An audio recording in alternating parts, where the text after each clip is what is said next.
Happy Sunday, Tampa Bay. We're with you for another week here on the Duncan Duo Real Estate Show, like we are every Sunday at 10 a.m. right here on WFLA News. When we aren't on air, make sure to follow us on all of our socials at The Duncan Duo, Twitter, Instagram, YouTube, TikTok, Facebook, and so much more at The Duncan Duo, and get your home value estimate at duncanduo.com. What I want to talk about today is something that kind of popped up into my X feed, Twitter, old Twitter, new Twitter, whatever you want to call it. It is X now. So saw something this week, and then it kind of gained some steam later in the week. And it's something that's been brought up a few times about the federal government taking some of the government lands and using it for affordable housing. And Trump has come out and said it. Certain Republican congressmen and senators have said it. And the premise is that they would take some of this federal land and then make it for affordable housing. Now, you could argue every which way about affordable housing and whether or not the government should be involved with affordable housing. However, I think there are a lot of people out there, specifically in expensive markets, probably more out in the West. So this federal land, possible privatizing it, making it for development, building more affordable housing, this won't have a lot of impact for us. Okay, so there's not a ton of federal land opportunity, and a lot of the stuff that is federal land in Florida isn't super buildable. You know, Alligator Alley, some of the center of the state. I can't say it won't impact us at all, but certainly not to the extent that it would impact some of the states where, you know, the majority of the land in that state is federally government owned. You know, Utah, Montana, Idaho, Nevada, Arizona, a good chunk, and even a lot of Eastern California. So the reality is that while that sounds great, and I'm hopeful that it can, certainly allow that to happen, it's not something that's going to impact the real estate market in the next several years. If you look at some of the federal land, you're talking about utility build-outs, road build-outs, building the infrastructure. People don't understand a lot of times what developers do, but it makes really catchy, cool, social media posts, and it sounds great. But the key to all of this, and the one thing that I think is important for people that are probably missing one of the points, if you've heard Trump recently, and most people that are conservative, you hear a lot of push to lower interest rates, that, too late Powell and all the attacks on Powell and on the Fed, that they haven't lowered interest rates. And again, that could be argued no matter which side of the political spectrum you're on. I obviously am a proponent of lower interest rates because I think it's hurting our economy and hurting the real estate market, and certainly hurting homeowners in Tampa Bay that are kind of stuck in their low interest rate homes without the ability to move because they don't want to go out and get a 7% mortgage. So obviously I'm a proponent of low interest rates, and I'm a proponent of them getting lowered some. Now, the other side of the coin, people think that maybe there's still not enough momentum with inflation reduction, and we need to see what happens with tariffs, and we need to kind of play a wait and see approach. So I'm not here to argue which one of those is right. Obviously, I know what my opinion is and what my belief is, but what I want you to understand about this federal land being privatized move is that Trump has always said that he wanted a lot of this federal land and stuff to go on the balance sheet to help, to help the country from a financial perspective, reduce debt, all of these things. Well, a lot of our debt is with foreign countries. And so we know that a lot of our debt is coming due and higher interest rates are going to trigger and cause higher payments on that debt. We also know that Trump has put a lot of pressure, including things like he wanted to say if he could fire Powell, and we know that he can't. But if you take some of that land and it does end up showing up on balance sheets, then of course that could become collateralized with some of our debt service. And people on both sides of the spectrum argue about this, about whether or not that would be good or that would be bad. But I do believe it's a negotiation tactic from Trump. I think that he wants to get interest rates lowered. He knows there's risk by taking some of that land and adding it to the balance sheet of America, or putting financial dollar amounts on it, or collateral, basically a whole variety of different things that you can do in the real estate development world that Trump has done his whole life prior to being the president. So there is this belief or hope, I believe, from the Trump administration and from a lot of people on the right by the conversation or potential act of doing some of this or starting of the process of doing some of this, that it could prompt Powell to lower rates. In other words, Powell wouldn't want to be the guy that keeps rates too high, then we can't perform on our debt, then foreign countries try and take our land. I think some of his tactics here are to put pressure on Powell to lower rates. So while over the next several years, some of this land may be privatized, maybe it does help some affordable housing, but I'm just not a big fan of the government getting involved in real estate or trying to create things. We tried to make everybody a homeowner. We saw what happened to that in the Great Recession by making it easy for anyone to get a home. Now trying to make affordable housing, are they really just trying to incentivize and make billions for hedge funds, or are they really caring about getting affordable housing built? The reality is that I think most of this is a smoke show to negotiate debt and to negotiate our interest rates down for the debt that we have by pushing Powell to lower interest rates. So, because I'm sure that if Powell knows that if he keeps rates too high and it causes America to default on its debt, then that also causes foreign governments to be able to potentially take some of that land. And I'm sure that he doesn't want to be that guy. So again, a lot of things moving around, but as a real estate guy, as somebody who's worked with a lot of developers and builders, I just thought the whole conversation was missing the point with some of what I think is really going on with using our federal lands to try and get the country into a better financial position. So again, you're listening to the Duncan Do a Real Estate Show here on WFLA News. I want to talk next about credit. I can't tell you how important credit is if you're a home buyer that isn't buying cash. If you are getting a mortgage, qualifying for a mortgage, credit is everything.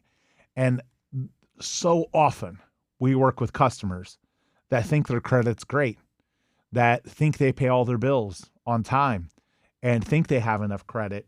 And when it comes time to qualify for the mortgage, they struggle.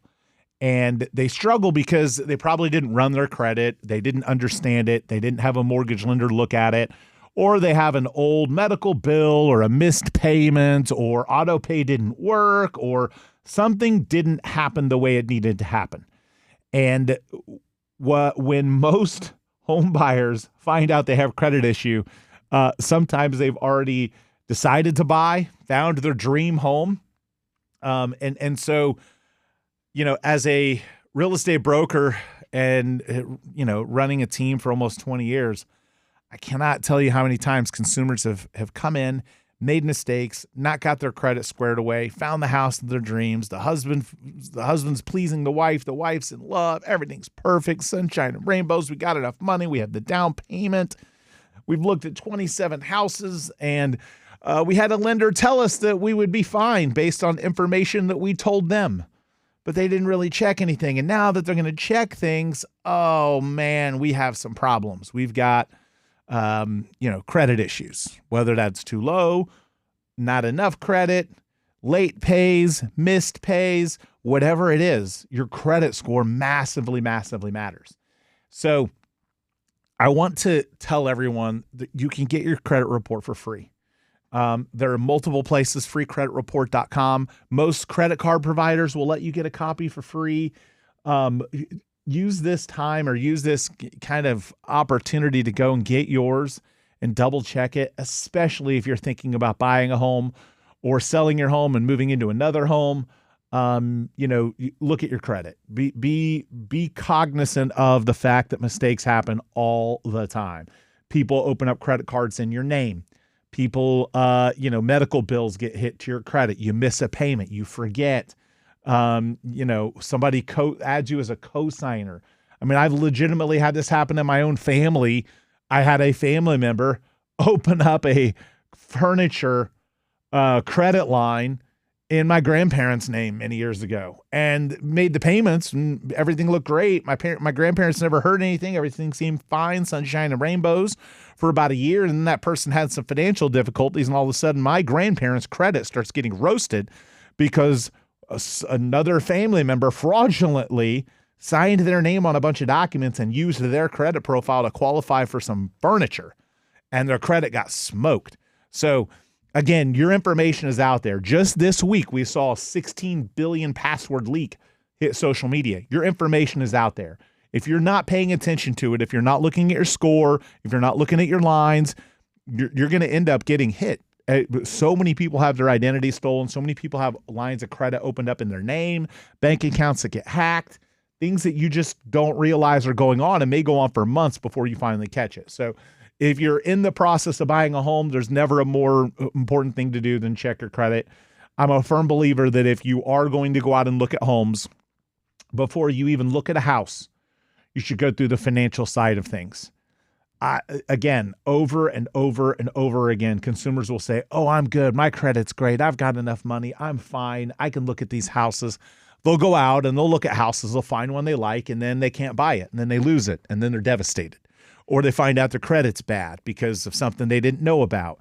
So real estate agents will naturally want to make sure people get pre-approved because they don't want to go out and spend time. We don't get paid for showing you houses.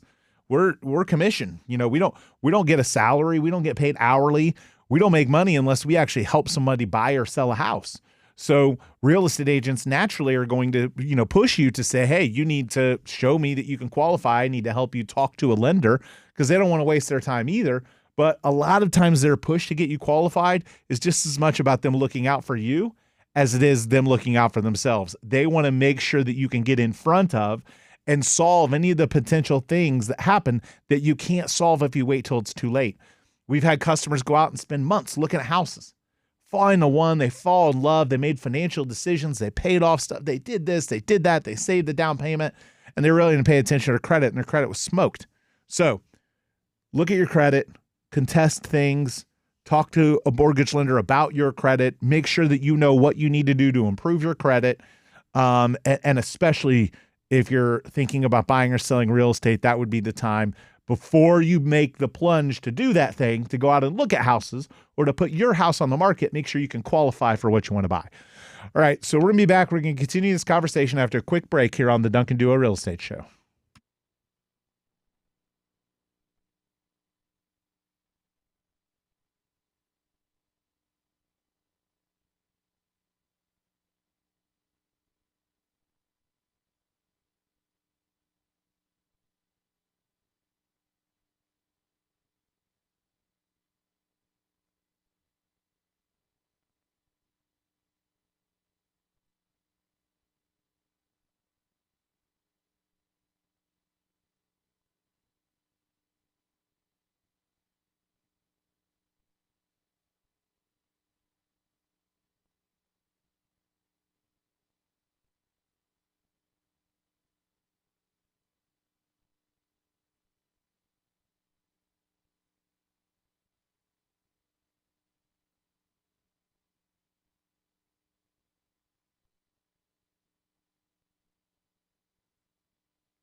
So we're back here on the Duncan Duo Real Estate Show talking about the Tampa Bay real estate market, and we are hiring. If you've thought about a real estate career, you're probably going to hear people right now say, oh, now isn't the best time to get into the real estate business. Oh, it's a bad market. It's a tough market. Well, I want to tell you the opposite. If you want to do the work, now is the best opportunity to get in or to change companies. Okay, so if you're not succeeding the way that you want at a company that you're at, go to jointheduo.com. Again, that's jointheduo.com. You can set an appointment with our team. You can register for our career night. You can apply for any one of our open positions. But here's why I believe this is one of the best times to get into real estate, especially if you want to build a long and successful real estate career. This is coming from someone who's got 20 years history in real estate in this market. You've seen my ads, you've seen the TV and the billboard, you've heard me on the radio for a really long time, been in the business for 20 years. And the best time I thought to get into real estate back in the day was when I got in around the time of the Great Recession. The reason being that if you can get in during that time and succeed, you will have fundamentals and a work ethic that will allow you to thrive even more in a healthier market. The problem is most people are playing the short game and not the long game. If you're playing the short game and you want to get into real estate and you want to do it for a year or two and you want to make a bunch of money and you saw an infomercial on TV or you saw a video on YouTube for people telling you like, oh, get into real estate, everyone's making money. If your goal is easy money, you shouldn't get into real estate right now. If your goal is that you're going to work your tail off and you want to learn and you want to establish fundamentals and be coached by the right people, join our team right now, because you will have a solid base of fundamentals. You'll have the work ethic, and not only will you be able to succeed in a down market, but you will thrive in a hot market. The problem is, and the reason why the failure rate is so high in the real estate industry is because way too many get into it for the short game. If they're not making money after 3 or 6 months, they're bouncing. If you get into this business and you say, you know what, I'm going to grind it and I can make it happen for a year or two before I start making considerable money, by 3, 4, and 5, you're going to make money that could change your life. Like the life trajectory that you have, you could make massive amounts of money. And that's exactly the pattern that I follow. That's exactly the coaching that we do with our agents. If you are wanting to get into real estate, or you're presently in real estate and you don't want to work and you just wanted money to rain from the ceiling and you're lazy and you don't make the calls and you don't send the text messages and you don't do the work, then yeah, this market's going to eat your lunch and you might as well get out and you might as well not get in. But if you're somebody that want to work your you-know-what off so that you can build a long-term life by design and live a life of your dreams and make more money than you ever thought you would, now is a great time to get in, because you will grind and work really hard during these challenging markets, and you'll have built up a resistance to the obstacles of the market. And then when the market improves, you will do even better. But the get rich quick agents, the people that are hit it and quit it, that just want to jump in and make millions in a year, that don't realize that people like me had to spend and build for 20 years to get to the place that they're at, yeah, you probably shouldn't get in. If you're lazy, you shouldn't get in. If you don't want to talk to people, if you don't want to make phone calls, if you don't want to send text messages, you shouldn't get in. But if you want to work and you want to learn and you want to build a career, a long-term trajectory, if you're playing the long game with real estate, now is an absolutely perfect time to get in. And it mirrors what I did, because having been in the business now for 20 years, I started right at the end of kind of the huge run-up that we had. That's when I started. The Great Recession hits, like right when I get rolling, that's when the Great Recession hits, right when I start figuring stuff out. And I grew. There were years during the Great Recession I doubled my business. And because I learned the niches and I did the work, as I improved and got better and had the discipline and the work ethic through the challenging markets, man, my business exploded during the good markets. But way too many people, they want to get in and they want it to be easy. Real estate is not easy. It has a massively high failure rate. It is really hard. There are a lot of people that don't make money. There are a lot of people that make less money than a Walmart greeter does. But for the ones that will grind it out and work for a year or two and not make much, by year 3, if they're doing the right things and they're at the right place. That's the other key, I think. Way too many real estate agents get into the business and say, oh, I'm going to go to the place that has the highest splits. You don't even know how to close business. You don't know how to generate the business. The places with the super high splits, if you're not on a team, they don't really care much about you because they're not really making any money on you. They have to have so many agents. They got to have 150, 200 agents to make any kind of reasonable profit for their business. And they can't give you any attention. They can't provide any resources. They can't provide any tools. You get what you pay for. If you're going to the place that has the highest split, man, you better be an incredible marketer. You better be incredible on the phone, and you better have an insatiable work ethic. If you don't have those things, you should actually go to the places where the split is lower, because you're going to get value. You're going to get leads. You're going to get coaching because they're able to provide those things for you, based as a business owner, based on the profit margin. They can look at it and say, okay, we're making X per deal. So we can have a personal coach. We can buy this CRM. We can spend, $100,000 in a month on radio and TV ads. You can't do that on a really low split.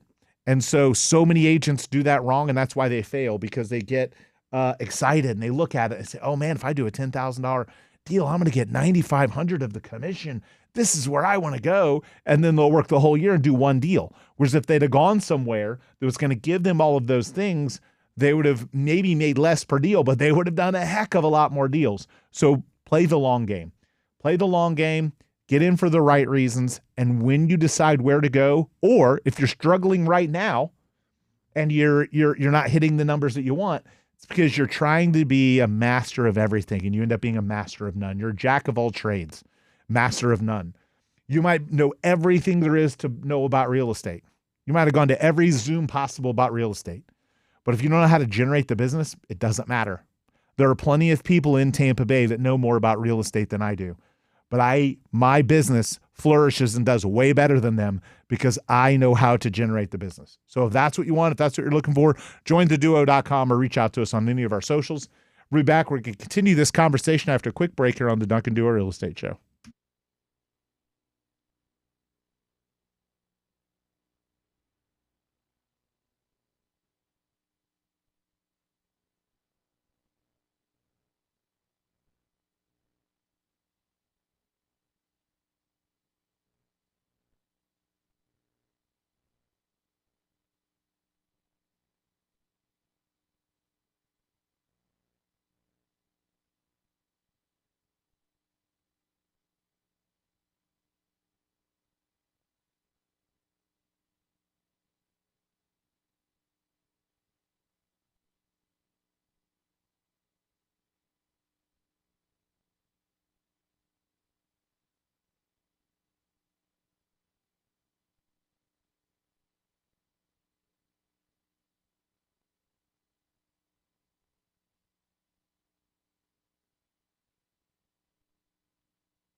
So we're back here on the Duncan Duo Show talking about the Tampa Bay real estate market. Look, I focused the last segment talking about people thinking about getting their real estate license. And if you're thinking about it, again, I kind of gave you my points. You got to have a great work ethic. You got to be playing the long game. You got to go somewhere that's going to be able to generate business for you and have coaching and support. And if you're struggling, it may be because one of the important things about real estate you're not mastering, and it's generating the business or having enough people to contact. But there's one extra element that I think is important for people thinking about getting into the real estate business today, and it's ensuring that you have enough reserves, enough financial reserves or things you can do to make ends meet. Way too many real estate agents either come to our company or leave the company they're at without having that set up. In other words, they go somewhere, they're not very successful for 6 months. And they come to us and it's 1 month before they have to leave and go get a job. Make sure that you have enough money for months, maybe even a year of your bills. This is a business that you're starting. It is a long-term career. If you had this pressure that you need to make money in the first or second month, you're going to have commission breath. You're going to struggle and you're going to fail because every customer is going to feel like you're a slimy salesperson. You have to have enough time in order to learn. Everyone learns at a different pace. You've got to have enough time to learn, to season your clients, to build up your clients, to build up a list of people, all of those things. And if you're a real estate agent, what I would tell you is if you've gone somewhere, I would very quickly leave if you think it is not the path to success. Way too often people stay in those opportunities, they stay in them way too long before they leave, and then they get to somewhere that can help them, that can provide leads and coaching that they weren't getting at the other company, but they only have a month or two left of money saved away because they made the first choice, which was let me go somewhere that's going to pay me more of the commission, even though I don't know how to generate any business. 100% of zero is zero. 100% of zero is zero, but that's the way most real estate agents make the choice of where they go, and then they fail, and then they're out of the business, and they're gone, all because they made a poor choice about the place that they should go to start their career. Now, I'm not saying you can't at some point in your career earn the opportunity to be on a higher split or go somewhere where it is higher splits because you've built a business, you understand the market. But if you jump into the business and your whole reason for going somewhere is because you think you're going to keep more of the commission dollar, you're going to keep more of the commission dollars, just not going to be very many dollars. There's not going to be many dollars for you. You're going to be keeping pennies. Okay. So make sure you've saved some money up and make sure you're making choices that give you enough time for the opportunity to be successful. And if not, get out quickly and get somewhere where you can make money. So hopefully that helps you understand. Again, jointheduo.com if you're thinking about a change with where you're at, if you're not succeeding in the environment you're in, or if you're thinking about getting into real estate and you're playing the long game, you want to work hard, and you know it's going to take a while to build up and be successful, because it will. Anyone that tells you that real estate is sunshine and rainbows right now, and you're going to jump right in and you're going to be successful, is lying to you. It is very, very challenging. So again, jointheduo.com if you're thinking about a change or if you want to start a real estate career.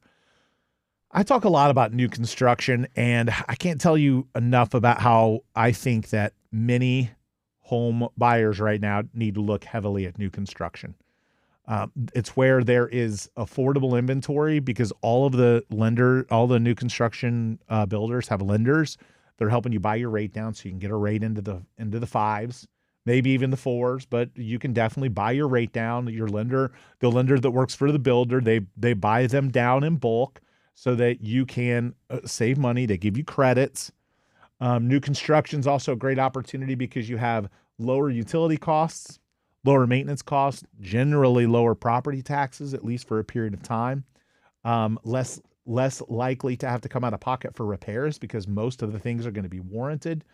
The downside of new construction, you're dealing with construction trucks and noises, and unless you're buying into a community that's already done and you're one of the last houses, you're going to go through the growing pains of sprinklers getting broken and the construction trucks, leaving materials in front of your house and it being dirty and there's mud everywhere. And, all of those things are going to be things that you have to deal with in a new construction community. But again, the benefit is that you get in at lower pricing, you get lower taxes, you get lower maintenance costs, you get lower insurance for sure. So new construction is definitely a great opportunity for people. It's something that we encourage and recommend to most first-time homebuyers, especially even if they're looking in an area that doesn't have new construction. We would encourage them and say, hey, look, why don't you just consider looking at this? And, when I don't personally work with as many clients anymore, I'm focused on working, on the business instead of in the business. But when I was working in the business, I remember a scenario where a really good friend of mine was going to be a first-time home buyer. And I think I was in my late 20s, early 30s at this point. And they were looking at bungalows in Seminole Heights. And every time they looked at a 100-year-old bungalow in Seminole Heights, they go under contract, they get the inspection report, and it would be a laundry list of stuff of things they have to do. And their insurance would be really high. And they'd get freaked out. Finally, I said, hey, look, let's go outside of town a little bit. Let's go out 20 or 30 minutes and let's look at new construction. And that's what they ended up buying. So I encourage first-time home buyers really think twice about whether or not you want to live in an area that's got older houses. Think twice about whether you want to live in an area that's more urban versus suburban, and look at the financial benefits of owning new construction, because again, there are areas in Tampa that don't have affordable new construction. I mean, that's clear. South Tampa, Seminole Heights, new construction there because the land cost isn't affordable. If you're a first-time home buyer with a first-time home buyer average sale price in the market budget, which is probably in the low to mid 400s, you're not finding new construction in South Tampa for that. You're not finding it in Seminole Heights either. So you've got to go out to the suburbs a little bit and get out of the city. So if that is something you're interested in, we would love to help you. We do have agents that specialize in working with customers. They're specialists in areas, neighborhoods that work with a lot of home builders.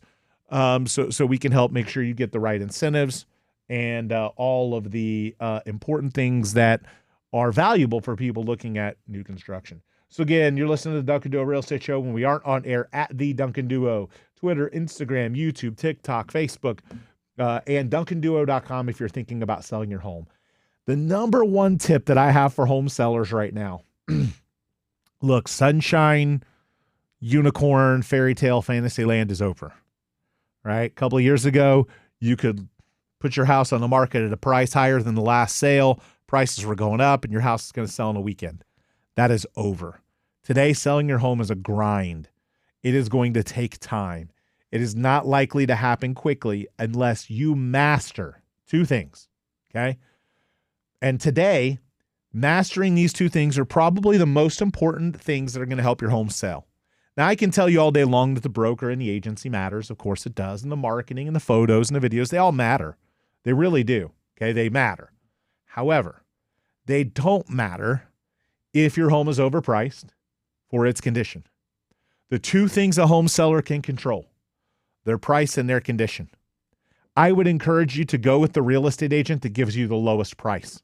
If you meet with multiple real estate agents and they're all around the same and one of them is lower, the lower one is probably going to get your home sold. They're probably a better agent, a better negotiator, and they're being honest with you. The higher one is lying to you. They're likely going to put your house on the market. It's not going to move. They're not used to being in a challenging market. It's probably a newer agent that's used to being in a sunshine and rainbows market, and they don't realize it's shifted. But it has shifted and shifted hard. We are in a buyer's market in Tampa Bay, most neighborhoods, okay? The buyers have the advantage. The buyers are sitting on the fence. They don't want to pay 7% interest rates. They want prices to drop. They want it to be more affordable. They're sitting. You have to knock them off the fence with a great deal. The smart sellers right now are going with the agent that's honest with them on price, and they're addressing whatever they can from condition. It is a price war and a beauty contest at the same time. The homes that are priced the most aggressive and in the best condition are the ones that are selling. You've got to be in the bottom quadrant of that. If you say, oh, let's try this for a little while, then you're wasting the best opportunity to get your home sold. The best opportunity to get your home sold is early. If you don't price it right from the jump, you're chasing the rest of the time. And a lot of times with the way prices are moving, by the time you reduce it, I'll give you an example. This week we were telling a seller, hey, look, we went on the market for a couple of weeks. You got to get to the realistic price. No, let's give it a little bit more time. Let's give it a little bit more time. They don't listen. They know more. They know more than the guy that's done $3 billion in sales. They know more about real estate because they watched an HGTV show. So they don't listen. And then it gets to 2 months or 3 months and they say, okay, now we're going to go with your price that you told us 2 or 3 months ago. That ain't the price anymore, dude. You missed it. It's lower than that now because you didn't listen. Way too many sellers are sitting on the market, chasing the market on price because they didn't want to listen and they wanted to try out a price. Imagine in any business, the number one thing that moves inventory, whether it's real estate or cars, it's the price. If you don't get the price right, doesn't matter how much marketing is done. Doesn't matter how many places we put the house. No dumb rich person is going to come in and buy your house cash because they're foreign. We get that one all the time too. That's idiocy. You got to have the price right. The data's there. People can look. They can compare it. They can look and see what's selling. They can look and see what's not selling and how long a comparable home has been on the market that's priced similar. Sellers, your home is not the Taj Mahal. It's not the best one in the neighborhood usually, despite you thinking that it is. And even if it is the best one in the neighborhood, owning the best home in the neighborhood doesn't always get you the best price because you may have what's called a functional obsolescence. You may have a home that's too improved for the neighborhood. You've put so much money in and you're not going to get most of that money out because no one in that neighborhood is buying at that price range. So sellers, an aggressive price is the number one thing that's going to move your house, especially if you don't want to make improvements to it. You have to price it aggressively. And here's the reality, okay? Homes sell for what the market will bear. I can have an opinion, you can have an opinion, but the market proves who's right. If you put a house on the market and it's remotely well advertised and it doesn't move, that's the market's way of saying your house isn't worth that price. It's overpriced, especially if it goes a month or two. That's the market's way of saying your home's overpriced. You're not going to get an offer on it. It's not me. It's not you. It's the market. So you have to have that aggressive price. And here's what happens sometimes. You come in and you say, you know what, we're going to come in with the aggressive price. And here's the reality. We don't live in a vacuum. So even if you come in and you're the most aggressive price, somebody might undercut you. The market changes every single day. You have to stay ahead of the competition. You have to beat your neighbors to that next sale, okay? And When you price it aggressively, you have the greatest chance to move it before someone else in the neighborhood undercuts you, number one. And number two, you have the greatest chance of creating more than one person interested in it. This happens all the time. This is why things go in auction for more money than what they should go for, because two people compete. If you price it aggressively, there will be enough people that will look at it that will find it as a value, and you may get more than one offer. You may end up getting above what your higher price or retail price was by pricing it below the market. Today's market is one where you're much more likely to get more money for your house by negotiating up above the asking price than you are down. Because if you put it high, everyone's going to click next because no one wants to negotiate. Okay? They're all afraid. Here's what consumers want to do. They want to click a button on Amazon and have magic show up. Okay? You can't do that with real estate, but that's their mentality. So they're not going to click the button for your magic if your number isn't aggressive. And if your number is aggressive, you have a greater chance of getting the number you really want by going aggressive on the price than you do by going high and having everyone miss it and click next and you missing the mark completely. So that's my tip today. Price aggressively. If you want to price aggressively, if you want your home moved and you want to be done with it, if your home has failed selling, if you had all these obstacles and it hasn't moved, go to DuncanDuo.com. We specialize in helping people whose homes failed to sell. Again, DuncanDuo.com. Be back after a quick break here on the Duncan Duo Show.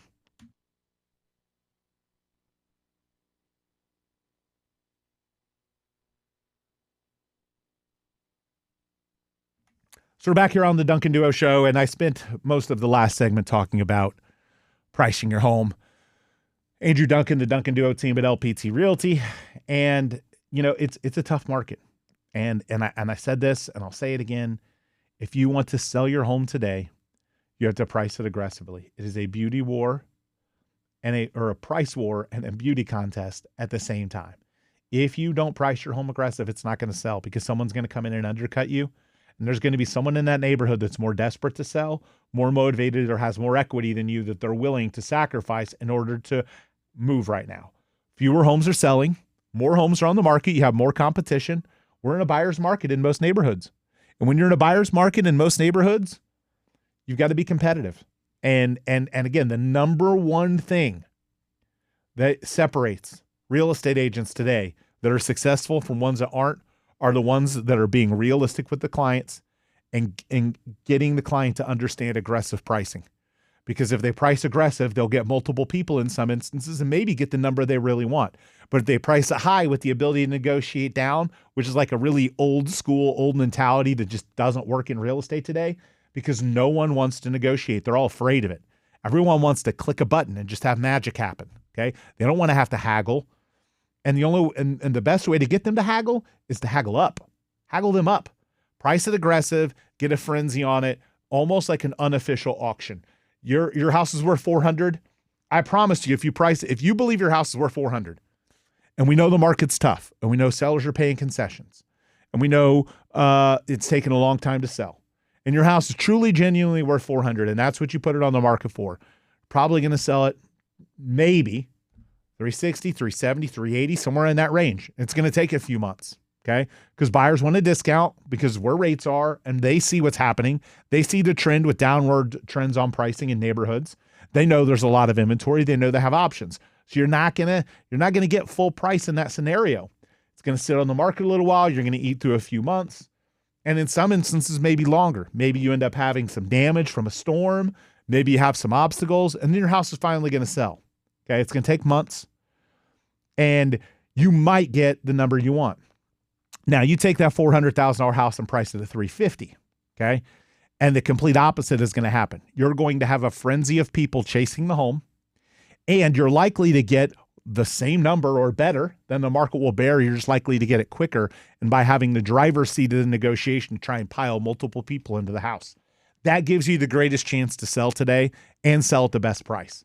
Pricing it high, okay, doesn't get you the high price. Pricing it high gets you not sold. And 3 or 6 or 9 or 12 months in, you're firing your agent because the home didn't sell. When the reality, the reason the home didn't sell probably was because either the agent wasn't honest with you enough about price, didn't push you enough to the right price, or what is likely more common, you didn't listen. Accept responsibility, okay? Be responsible for pricing your home at a number that will move it. If you aren't willing to do that, then don't put your house on the market. Don't waste the time. Don't waste the energy. But if you were going to move your house, and again, this is coming from someone who grew his business during a Great Recession when we were seeing much larger drops in price.